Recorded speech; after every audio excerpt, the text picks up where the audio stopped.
Dance করেছি। এদিকে হচ্ছে দীপ হচ্ছে সৃজিকে, মানে এটা আমার ছোট মানির মেয়ে, ওকে কোলে নিয়ে একটু আদর খাচ্ছে। আর এখানে আমার দাদাকে দেখো, ও কি ডান্স করছে। পরে আমরা আবার সবাই মিলে ডান্স করলাম। আমি ড্রেস চেঞ্জ করে খাওয়া দাওয়ার এখানে এসে দেখি দাদা, বৌদি ভাই, ভাই সবগুলো খেতে বসে পড়েছে। আর এদিকে আমার মামা মামি ওরা খাচ্ছে, আর ভাগ্নি তারপরে দিদি ওরাও খেতে বসেছে। যেহেতু একে তো ওরা অনেক লেট করে এসেছিল। তারপর ওদের খাওয়া দাওয়া কমপ্লিট, এখন ওরা বাড়ি চলে যাবে। মা খায়নি, কারণ মা খায় না, মা হচ্ছে প্রসাদ ভুজি। তাই যেহেতু মা এগুলো খাবে না, তার জন্য মিষ্টি এনেছিল।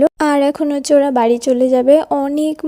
অনেক রাত হয়ে গিয়েছিল, 12টা বেজে গিয়েছিল। ভেবেছিলাম যে আমরা নাচানাচি করব।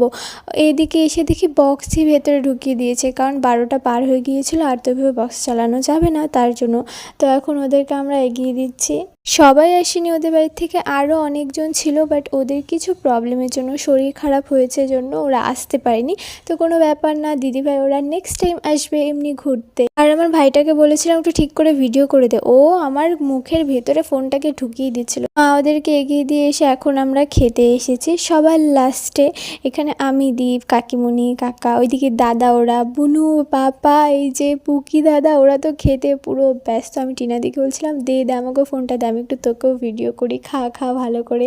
আর খাওয়ার মধ্যে ছিল হচ্ছে পোলাও, ছোলা, পনির, চাটনি আর হচ্ছে পায়েস, সব আর কি ভেজ। আর এখানে দীপকে বলছিলাম চাটনি খাইয়ে দেওয়ার জন্য, আমাকে এত সুন্দর করে চাটনি খাইয়ে দিচ্ছিল, মানে কি বলবো। তারপর এদিকে হচ্ছে দীপ, পাপা, ভাই ওরা কাজ করছে, কারণ অনেক লোকজন তো, এখানে বিছানা পাততেই হবে, নাহলে হবেই না।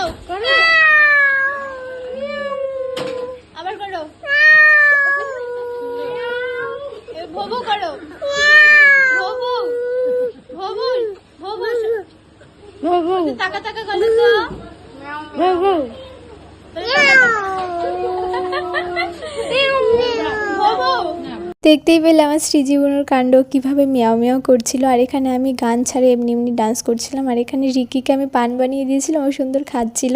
তো চলো, এটা ছিল আমার বার্থডে একটা ব্লগ। তো আশা করছি তোমাদের ভালো লেগেছে। আজকের জন্য সবাইকে টাটা।